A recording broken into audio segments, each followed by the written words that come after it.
right, there he is, the man, the legend. Alright, we're about to kick it off. Today I'm going to have a chat with Paul Janka, the godfather of Daygame and one of the most famous pickup artists of all time.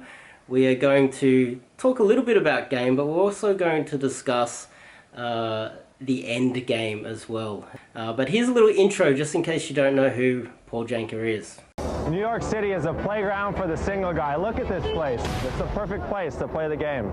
I don't see anything wrong with sleeping with girls that I have no long-term interest in. I'm more selective about whom I have dinner with than whom I have sex with. This was a quote you gave in an interview that I read. You said, "She may look fit, sexy, and sophisticated, but after she's naked with mascara running down her face and she's trying to stuff her thighs into a pair of too small jeans at 2 a.m., you realize she's just another person trying to get by." I wrote that, yes. Yeah. So, and what exactly is offensive about that? I'm in that statement, I'm basically saying men and women are equal. We're all just trying to get by in this world, and don't, as a man who's trying to learn a little game, don't put a woman on a pedestal and think she's untouchable. Everyone has their own foibles, everyone has their own hang-ups, and I think a lot of men's insecurity is that they elevate the woman so much that they have fear of approach. Welcome to the show, Paul Janka. Thank you, David Lee. Pleasure to be here. Thanks for having me. I think the beginning of an interview is a little bit slow, so I'll kick it off with a question, if you don't mind. J Money asked, how did you get into game and how did you figure it out? Did you say J Money was his handle? J Money. J Money. J Money. Well, I guess I was quite a bit back. I'm 40, almost 45 now, so we're talking about like my mid-20s, so 20 years ago. In a nutshell, I, like every other heterosexual guy, red-blooded heterosexual guy, I wanted to get in a lot of girls' pants. And I've just felt like I always had attention from women, even when I was young. I was an athlete and a pretty personable guy, and I was handsome when I was younger, and so girls gave me attention, but my conversion rate was pretty lousy. Just fumbling the dating manual. In other words, like thinking that I should take these girls. Also, I had no money at the time. I was struggling, and thinking I had to take these girls out to dinner. So I would do that, and we'd have conversations, and I never really moved the needle though. We'd like eat dinner and then get kind of full and tired, and then take the taxi back and say like, yeah, I'm getting tired, love, good night. So I had all these like pleasant interactions, but I wasn't having sex basically at the end of these interactions. They were kind of wasted. And these girls, like I said, they were into it. I mean, they gave me many times to convert, and I was not a closer basically. So as I started to read, and then I paired up with a guy in New York named Jeff who was a closer. He didn't have much going for him in some regards, but he was very persuasive, very good verbally, and a big closer. And we were friends actually, incidentally. And then all of a sudden, we started to compare notes, and then just like you would look at any processes, we eliminated what didn't work, and we enhanced what was working. And then over some months and years, I had like a airtight system. It was like deadly by the end. And so, I mean, I could meet 10 girls in a day and probably have sex with 6 of them eventually, or something like that, depending. And with sort of on my terms, with minimal effort. It did become a bit compulsive, but I will say for the end of my 20s and half of my 30s, I was just like a monster, or like a machine. And looking at data, like out of 10 leads, none are converting or whatever. So it's very much pickup is a sales process, or dating is like, converting leads, and then I wrote a bit about it and stuff, and got some notoriety, and then my business took off. So that's basically how I got into it. Out of frustration that I had stuff sort of handed to me on a plate, and I was still dropping it. I did notice that with a lot of your teachings and a lot of your products and a lot of your talks online. I can tell how you broke down the numbers. I guess putting as many in the funnel. Very systematically. Systematically broke it down and tried to figure out how to maximize your results. And that's what I like about it, definitely. You're definitely the the first that came up with an intelligent way to solve a seemingly pseudoscience-y problem. Yeah, right. And, so Yeah. there's a lot of sort of hard tactics, and the thing is, if you really get into this world, it can make you pretty callous, pretty cut off, and actually, the more emotionally dead you are, sort of unresponsive, the more success you have with women, because most guys will get sort of unnerved with a very sexy girl, but if you're solely detached, you can kind of manage even very hot women sort of clinically. So, which is not necessarily good for the guy either, because that's sort of damaging in the long run. But you can get anyone who's really good like this gets to a point where they're sort of almost it's like second nature, and they're not really connecting, but they're manipulating always. The second one is Ben. What are your stats? You can avoid. I mean, the juice. I'm not really going to get into that. I had a lot of success in the several hundreds, let's say. So. Okay. I lost track at a certain point, but I do have a question from Dirk. Dirk's another huge fan. Why did you quit game? And I think this is a relevant question. Yeah, you're interested to know how old Dirk is. I'm a believer that there's different phases in life. So when you're young and you live with your parents, that's one phase. And then maybe another phase is like you go off to university and your early career. And then maybe you hit your stride in your mid-20s and mid-20s and mid-30s is like the you decade where you indulge in what you want to do. I had a good run, but I was ready for the next phase.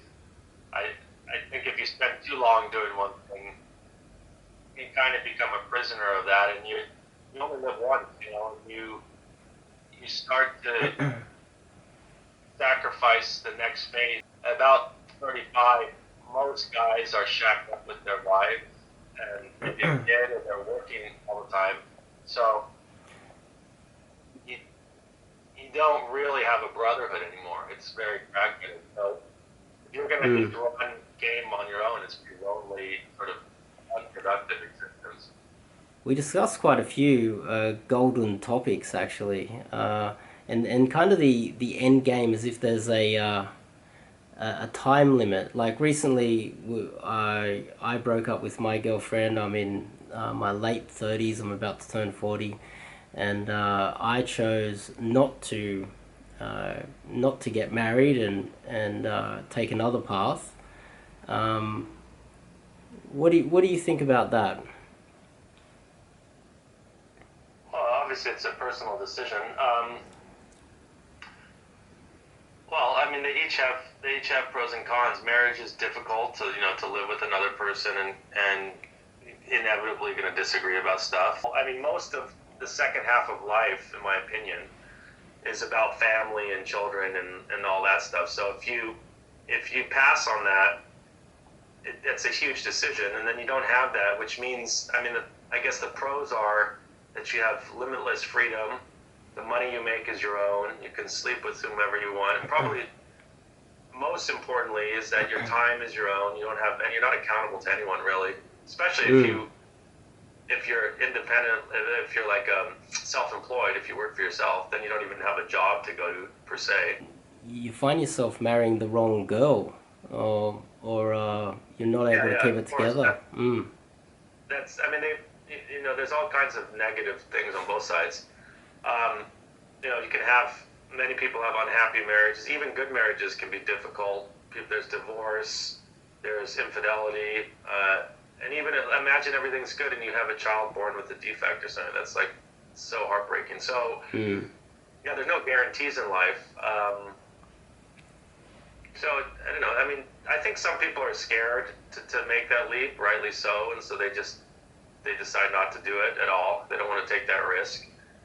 I mean, it's all a personal choice, just like gambling, right? I mean, if you're conservative, you don't put money on the table at all. On the other hand, you'll never have the big payoff of like the $1 million win. So a lot of it's about personal risk profile. Like, and what's reinforced if you come from a broken home, and if the stories you believe are that people get divorced and women take half the money, then you're probably, a guy like that's not going to look favorably at marriage. On the other hand, yeah. If you really want children and you meet a girl who ticks most of the boxes in terms of what you want, then maybe it's worth the gamble to go forward. There's no guarantees. But, so it's a personal choice. And for me, I always wanted a family and children, so it was sort of, I never intended to be single for long. Also, towards the end of my single life, I could see that it was quite lonely. I mean, the problem with being single is you always have to drum up your own company. Like, if you travel, you've got to be on. You've got to, like, try to seduce the girl at the bar, and it's exhausting. Almost put on this facade as if you were heartless. But the thing is, when I'm speaking to you, and when I've seen some of your interviews, that's not who you are. So I can definitely see why you are the type of guy to get married too, You definitely... I felt like it might have been more of a defense mechanism, if anything, because I could see that facade, but then I speak to you and I see you've got a daughter, and you want to settle down, and that goes against that, that dark triad, which a lot of the pickup artists are often accused of. But you're definitely not one of those guys, and I guess maybe that was more of a defense mechanism. What do you think about that? That you put up that shield. I mean, I also think people can change. I'm in a very different. I mean, a lot of the. I don't know. I mean, I look favorably on that period of my life because it was exciting. So, although if I had stayed in it much longer, I probably was starting to exhibit sort of damaged qualities, if you want to put it that way. But so I think I've done a lot of healing in my life, and I'm much more open, and when I started that in New York, and the time and place. I mean, New York's a pretty hard city, and it's very anonymous and very transactional. I think living in that environment and pushing myself into those transactional arrangements like all the time, it definitely it's kind of like a soldier at war. It turned me into a certain type of person. So I don't know if it was a facade. I mean, I think I was really like that. I was really had those beliefs, and I felt that way.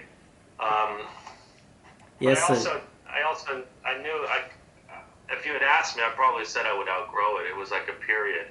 And I was playing the game. I didn't think that I would be like that when I was 70 or 60. So, but it was appropriate. I mean, if you want to do battle of the sexes, I mean, that type of dating, day game, and like trying to sleep with a lot of women is pretty intense. So, because you're constantly auditioning, and I mean, nothing's relaxed about it. You have to constantly control the situation and present your best side and choreograph it. It's a lot of work. I think I was that person. It wasn't an act. I mean, I really was it. But now, 10 years later, with the, having been married for a long time and having a child, or a relatively, I've only been married 5 years, but and having a child and cohabitating with one person and learning all those difficulties, I mean, my skill set is massively different today. And that's why I have that product, Playboy to Papa, because I think most guys, in particular, if they're very good single men, I think will struggle tremendously to become like functional partners, because it requires like a totally different set of skills.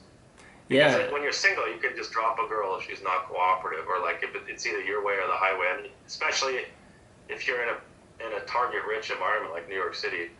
Whereas when you're in a committed relationship and you have a kid or whatever, you can't do that. It's too damaging to just walk away. I mean, some people, that's crazy though. You have to find a way to make things work. So you had to re-educate yourself in a way, because I guess when I look at your old products and how you would go about the numbers game, and you tried to make it as efficient as possible, like straight to your front door and like take it or leave it, in a way that I guess from someone on the outside that hasn't done as much game as I have, they would probably just see that as a little bit heartless. But what I was seeing was a defense mechanism that you built into your strategy so that you wouldn't become as bitter, if you know what I mean. Because I do see some guys get a little bit annoyed with flaky numbers and girls not necessarily coming around and doing what they like.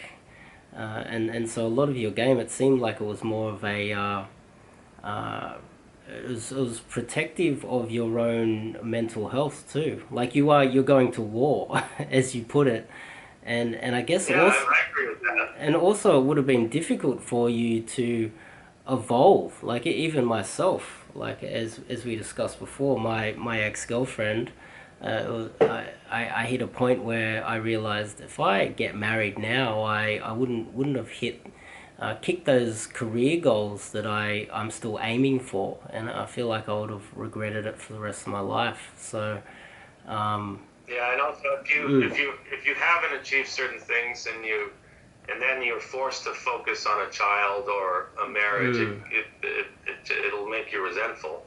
yeah, It'll make anyone resentful because you don't want to put any attention there because you still haven't achieved what you want. For me, I got quite lucky overall in my life in terms of I had quite a bit of success in this business and money and stuff. So I did a lot of sort of my box ticking that I wanted to do with my fiance, with my girlfriend, who's now my wife. And so it all kind of dovetailed. I still have ambitions still today, but I had a big win.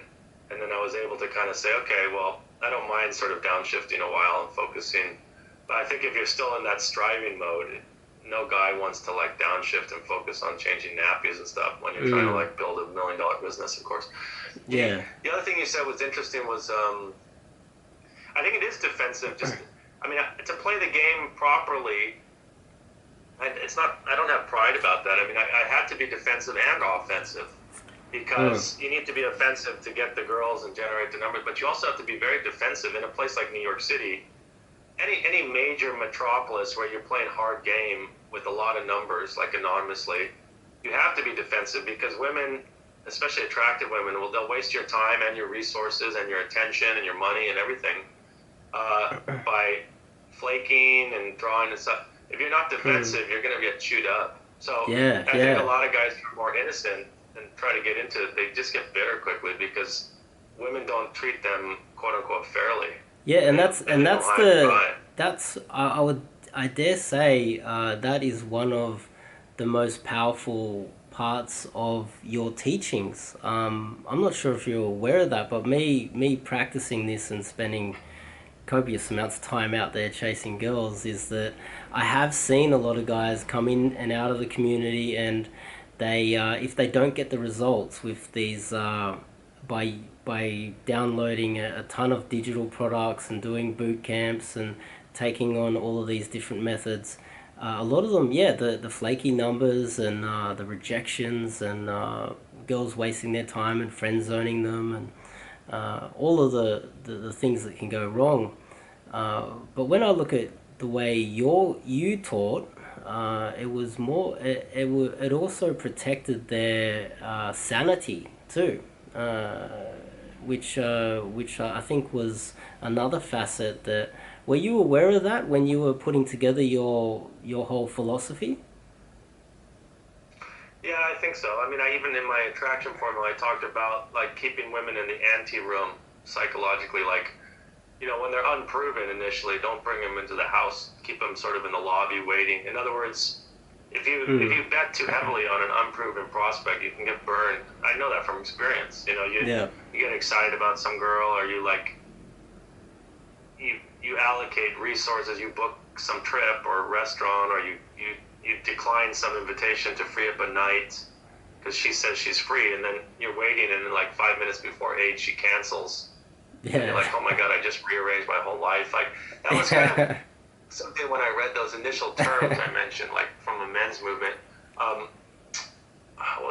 It's been a long time now. I actually have them somewhere. They're very powerful. But one of the upshots of that is that, oh yeah, that's right.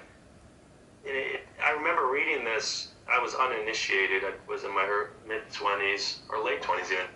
And I had never seen someone articulate human relationships so starkly like this or so critically, but the line was, and it just was, I remember reading it, just being blown away. It said, a man is devastated when a relationship ends exactly to the degree to which he compromised his terms. Oh my God, So, I've heard that somewhere as well. Who said that? Who's the guy that said that? I don't know, you can Google it. It was in some literature I was reading, but I read that and I remember sitting down and thinking, oh my God, because I, like every guy, had been disappointed by women and flakes and this and that, and overextended myself with no guarantee of payback and all the different ways that we do when we're because we're coveting, you know, we're chasing something we desire, so you're a little you're sort of at the mercy, right, of the women. So You are. I remember reading that and thinking, and then he elaborated or whatever, but I quote that in my book because it's in my attraction. That's maybe where you saw it. It's in my attraction. If I quote that literally, it's so powerful because a lot of guys will break their own personal terms, like, you know, spend money they shouldn't, or cancel plans with their family because the girl promises to see them Saturday night. And then if she cancels, you're out the date, which stings, but you've betrayed yourself because you've moved something. So after reading that, that was sort of the beginning of my journey. I realized, like, to really play a strong game, you should never move. I mean, it's fine to do things that you're okay with. Like, if you do want to reschedule and you're fine with that, it's not a problem. But you should never, women should only fit into your architecture. You should never move your architecture to accommodate them, or else you're going to, I mean, at least when they're unproven. I'm not saying it's different in a long-term relationship to make concessions for someone you love or something, but when you're just dating, you should never move any of these pillars of your life because she's unproven. She's likely to flake, and then you lose her and you lose the thing that you valued, that you moved. So I think that's a massively important lesson for men. Yeah, like even myself, I guess if I get some new numbers, I don't even put their names. I don't put their name as a contact in my phone, and until I've at least seen them 3 times, and usually they would be low cost dates or probably straight back to my place or her place. And then I guess, as you said, you know, once they're proven, then you're more willing to take them out to dinner or do something fancy, or on the weekend go for a drive to the beach somewhere, or spend a little bit more money and time and on her once she's proven. Yeah, that does make a lot of sense. You took part in a pickup documentary. I can't find this pickup documentary. I looked everywhere. Do you like? Well, it's not released now. They're in private negotiations with a couple of the big distributors. And they have an offer for one, but there's another.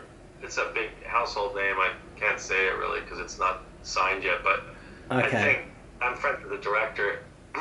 They're very close to signing an exclusive. Like, the way these things work is they sign by territory, so like North America or global. But once that's solidified, then they'll roll it out. So, I mean, obviously now with coronavirus, things are obviously slow, but that was almost coming to fruition in the late winter here. So I would imagine it's available this year.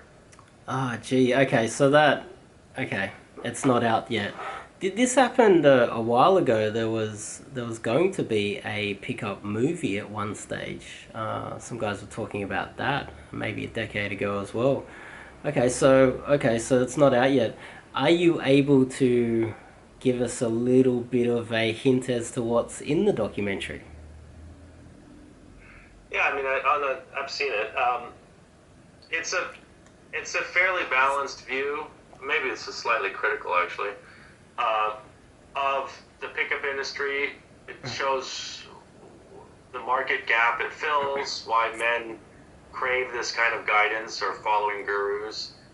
I talk about it from a sort of a cautionary perspective, because I think it can get really, if you get too caught up in it without a game plan for getting out, it can be quite, I mean, the thing that men don't realize, I think, is that if you stay in this too long and you keep getting older and older, when you lift your head up and emerge from it, sort of like a video game, your life has passed you by, and you can be, I think that can be quite, I mean, if you have any notion that you want to have sort of a you know, the American dream, like white picket fence lifestyle.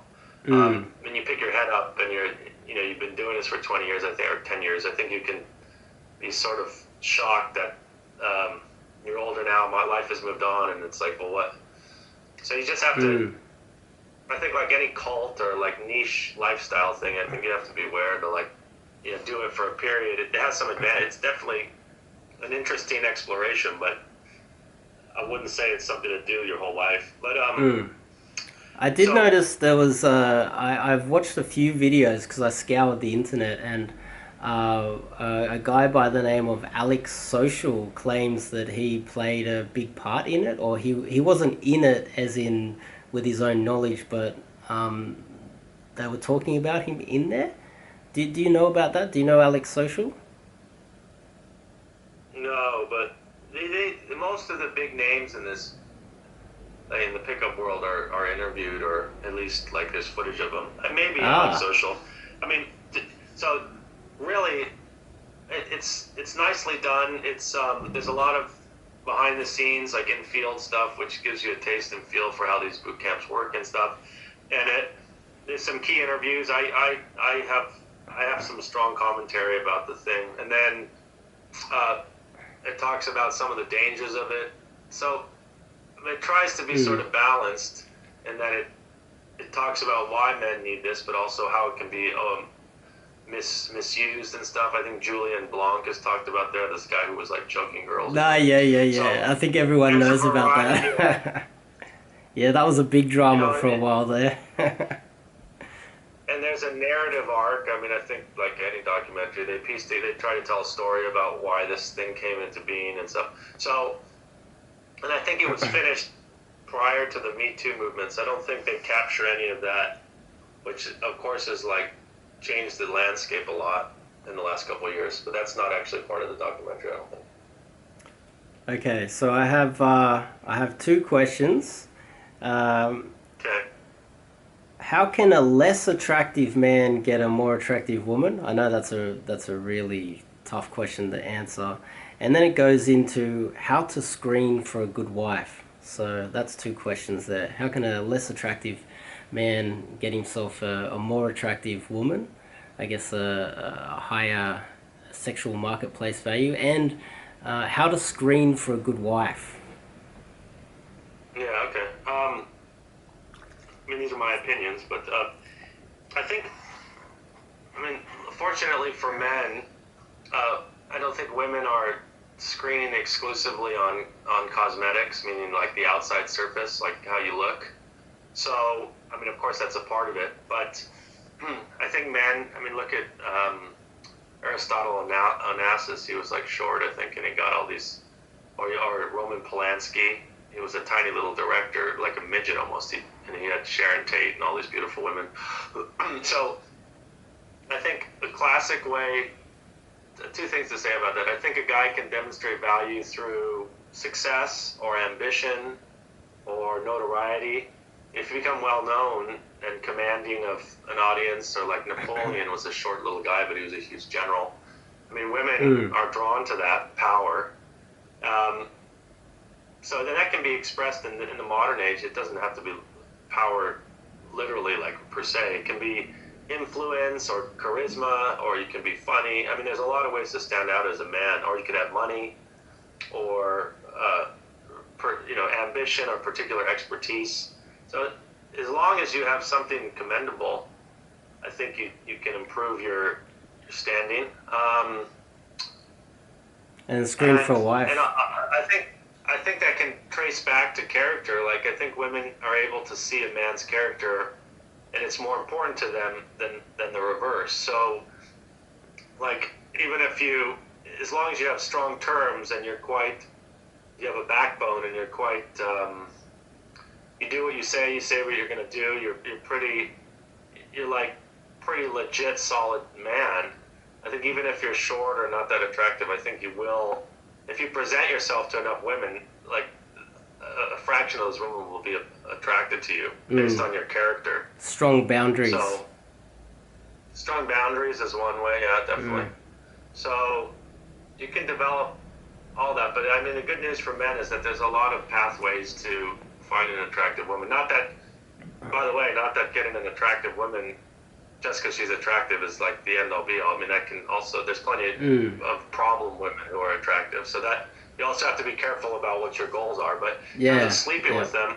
Yeah, I've come across enough beautiful women and models that are quite irrational, high maintenance, and quite difficult to live with if you end up living with them. Yeah, so I guess that's a good segue into how to find a good wife.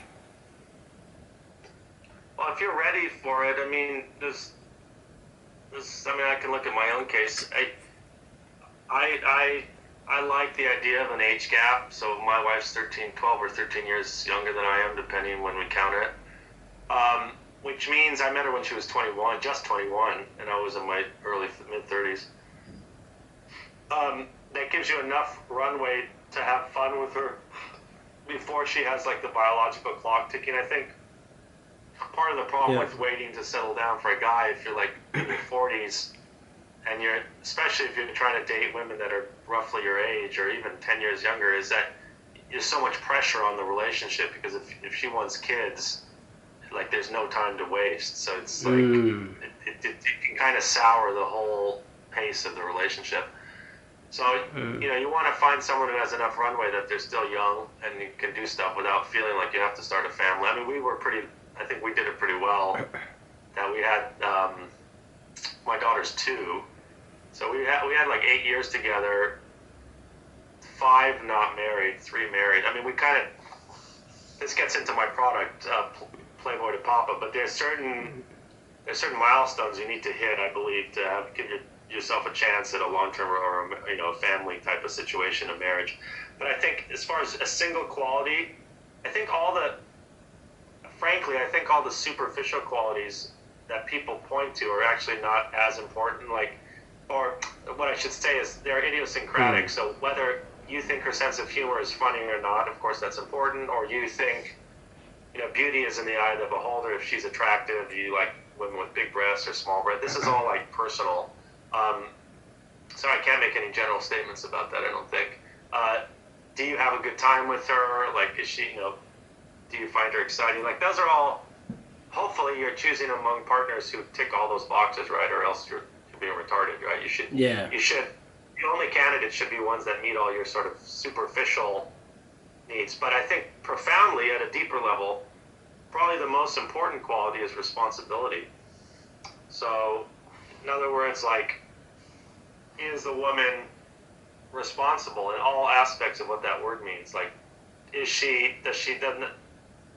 mean, again, by the way, the one caveat is if you're a rich guy, you can kind of tolerate a lot more nonsense because you can afford to, like, pay for problems to be solved or, like, repair damage with money and stuff. But for the average guy, you want a responsible woman, a woman who doesn't, like, overspend on your credit card, who doesn't forget to, like, buy the groceries or not cook the dinner, or who leaves your kid at the playground and forgets to pick him up. Or, I mean, these are extreme examples, right? But also people do mature.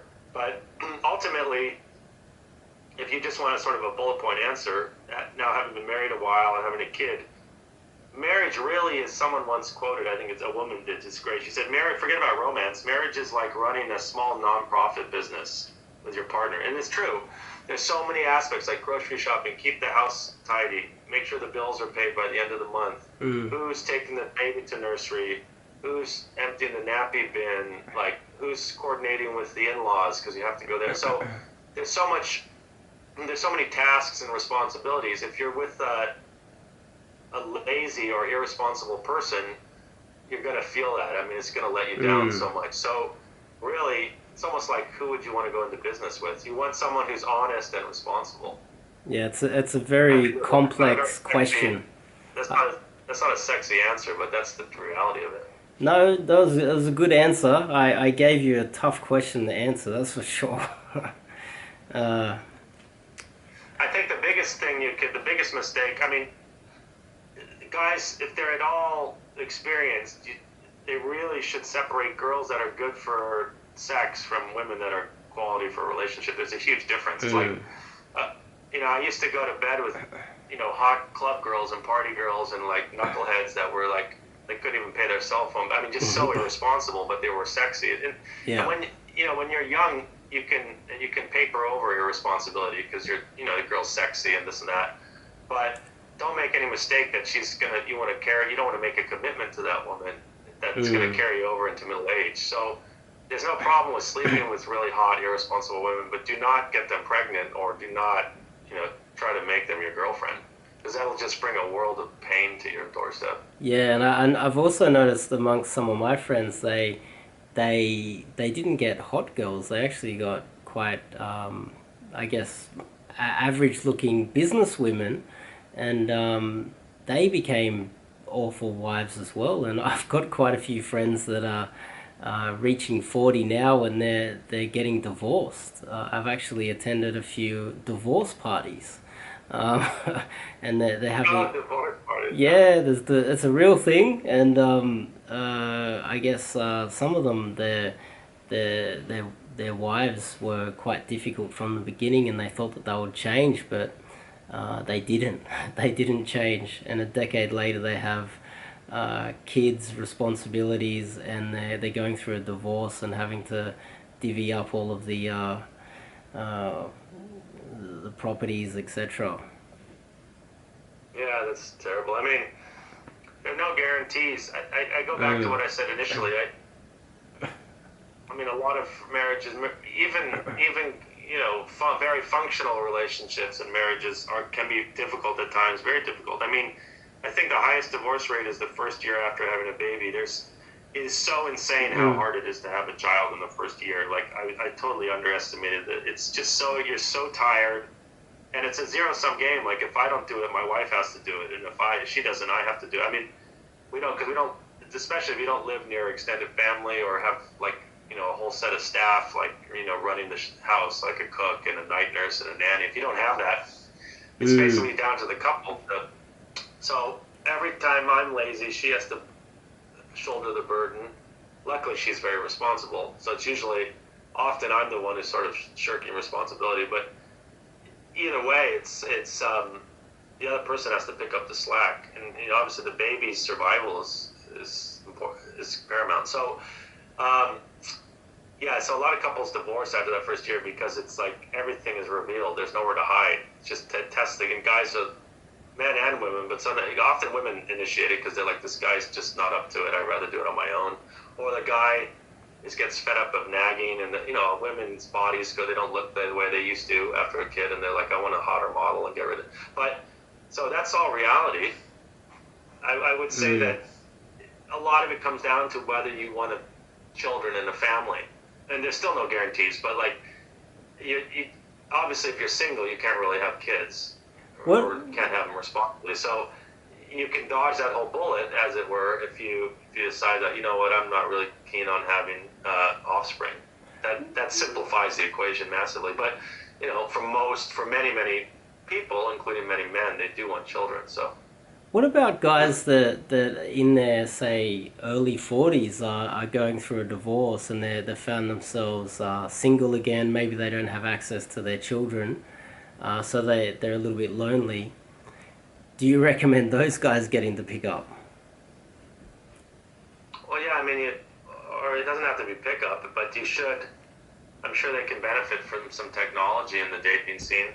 I mean, women, whatever the age they are, they respond the same way to stimuli and stuff. So if a guy's really flat-footed after a divorce, it doesn't hurt to pick up some skills, because I couldn't imagine getting back into the dating scene now. I mean, I guess I could, but it's, and first of all, when you're older, there's a whole different set of considerations, right? Because the women, what amuses a 22-year-old girl is not the same thing that a 35-year-old girl is looking for. So you have a whole different set of approaches and everything. But yeah, you've mentioned that a few. You've mentioned that a few times. Do you think a 40-year-old guy?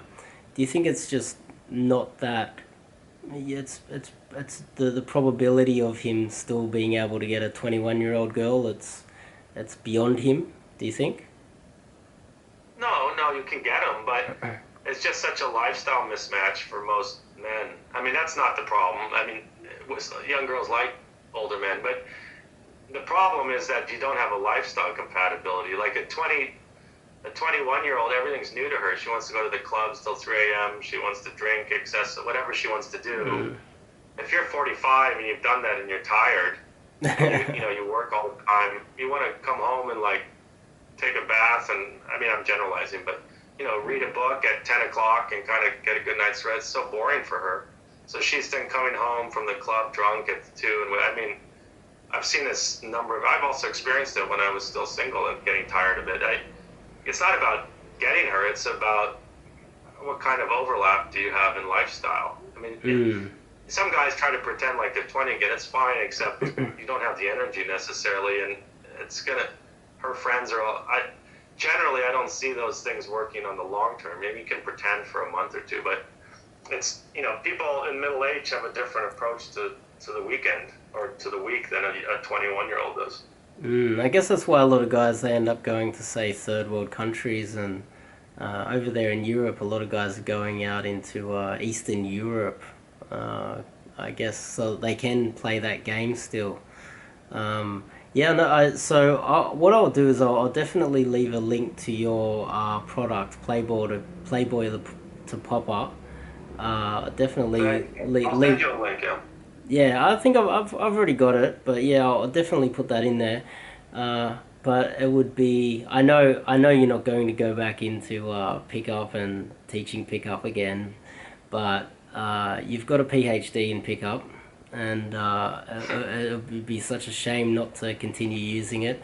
Well, I'll tell you what, for any of your listeners, I still do personal coaching. I have a few clients. I mean, I charge a fair bit, but if someone wants to, I'm happy to talk on the phone on a one-on-one consulting basis with anyone about what they're doing wrong. I mean, something I've included in my Playboy to Pop-Up product as an add-on is something called DNT, which is decision node theory. And so it's a new innovation. No one's doing this.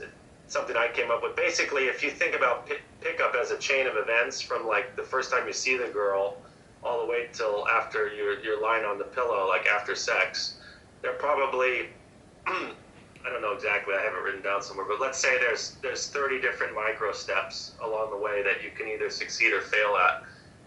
Most guys don't even know where they're failing, or it's not where they think they are. They've probably failed before they realize it.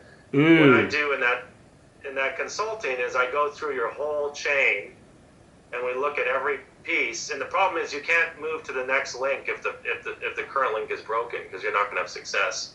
But some guys rush over, they don't know what they're doing.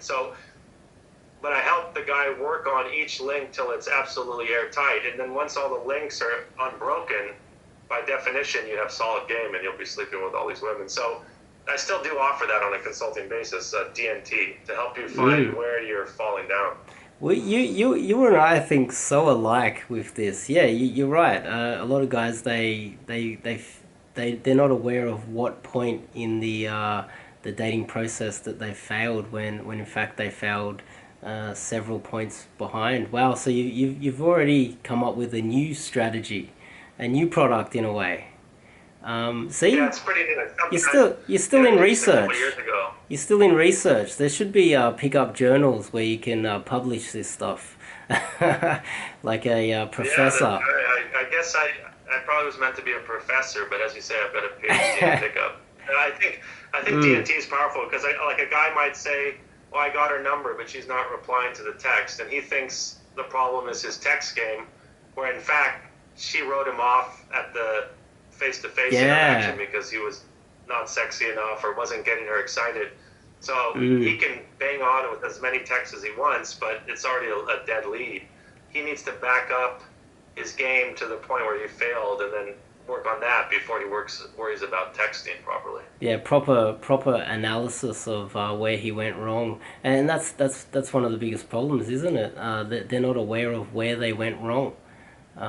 They think it's right, yeah. They think it's something totally, it's something that it's nobody's fault. I mean, you have to I spent years analyzing this stuff, and I'm an analytic guy. I mean, I think if you just walk into this without much awareness, you have no, I mean, it's not something we learn in school. It's like human behavior. Most guys do need some pointers. I mean, it's not obvious stuff. Yeah, I think it's a talent that is a talent that's not utilized enough. I'll definitely put a link to your current product and some maybe an email. I'll put your email in there or something if someone wants some coaching, especially if guys are in quarantine at the moment. It's a good use of time. Yeah. Do some Skype coaching with the godfather of game. I have to admit, I've enjoyed our conversations. We've been in contact for, quite a month and a bit now. We've been we've had some nice exchanges. Yeah. But I think yeah, that covers almost everything that I wanted to speak to you about, and no doubt I will be continuing to hint that you should come back. I feel like keep the pressure on. You never know. Keep the pressure on. And I think you being one of those godfathers of game, it just feels like the whole community has missed out. And also, there's you've got this documentary coming out as well, which might get you a little bit more exposure. It might be a good opportunity to get back in. I know I'm trying to sell it and try to get you back in. I'm trying hard, you know that. Well, look, I do have some, as this interview demonstrates, I have some points of view that I'm happy to share. So maybe there's a role for me. Let's see what this documentary does. Maybe you haven't heard the final word. Maybe Janka will return to the scene. You never know. I think he should. I definitely think he should. But yeah, it's been a pleasure, and we'll keep in touch, and maybe in the near future we'll have a follow-up. But yeah, thanks for coming on the show. Thanks, Dave. My pleasure. Have a great evening, and let me know when it's up. And like I said, yeah, we definitely could do a part 2 later. 100%. Thanks for coming on. See you later, mate.